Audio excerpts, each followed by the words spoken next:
कार्तिक मास की आज चतुर्थ अध्याय का कथा सुनाने जा रहे हैं। इसमें नारद जी ब्रह्मा जी से कहते हैं, हे ब्रह्मा जी, जो कार्तिक मास में दीपदान होता है, आप उसका वर्णन कीजिए, उसका महात्म्य बताइए। तो ब्रह्मा जी कहते हैं, हे पुत्र, ठीक है, मैं तुम्हें अभी बताता हूँ। ब्रह्मा जी कहते हैं, हे पुत्र नारद, दीपदान चाहे सोने का पात्र हो या चांदी का या मिट्टी का या आटे का, आप किसी में भी दीपदान कर सकते हो अपने श्रद्धा के अनुसार। दीपदान सबको करना चाहिए, चाहे घी से करे, तेल से करे, और हमेशा तुलसी के नीचे, मंदिर में, ब्राह्मण के घर में और वन में और पेड़ पौधों के नीचे दीपदान करना चाहिए। नदियों में दीपदान करना चाहिए। कार्तिक महीने में दीपदान करना, भगवान के जागरण करना, भगवान के मंदिरों में झाड़ू पोछा करना, ये सत्कर्म करने से भगवान नारायण प्रसन्न होते हैं और अपने पूर्वजनों के पापों को नाश करने के लिए कृच्छ व्रत करना सबसे उत्तम होता है, जो इस कार्तिक महीने में किया जाता है। इतनी कथा सुनकर नारद जी कहने लगे, हे ब्रह्मा जी, इन पापों से कैसे हम पीछा छुड़ा सकते हैं जो हमारे पूर्व जन्मों के पाप होते हैं? ये व्रत कैसे किया जाए?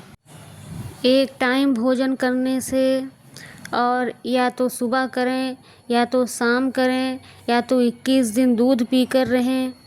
ये कार्तिक महीने में इसी को कृच्छ व्रत कहते हैं, जिससे मनुष्य के पूर्व जन्मों के जो पाप थे उसका क्षय होता है।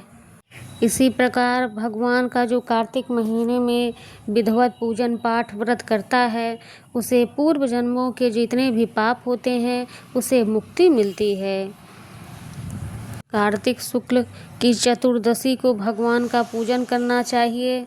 उपवास रखकर उस दिन रात्रि को जल में खड़े होकर और उसी पानी में भगवान श्री कृष्ण का नाम जप किया, पूजन किया, तो वो वैकुंठ का वासी हो जाता है। अगर स्त्री ये व्रत करे तो अपने पति की आयु की कामना से करे।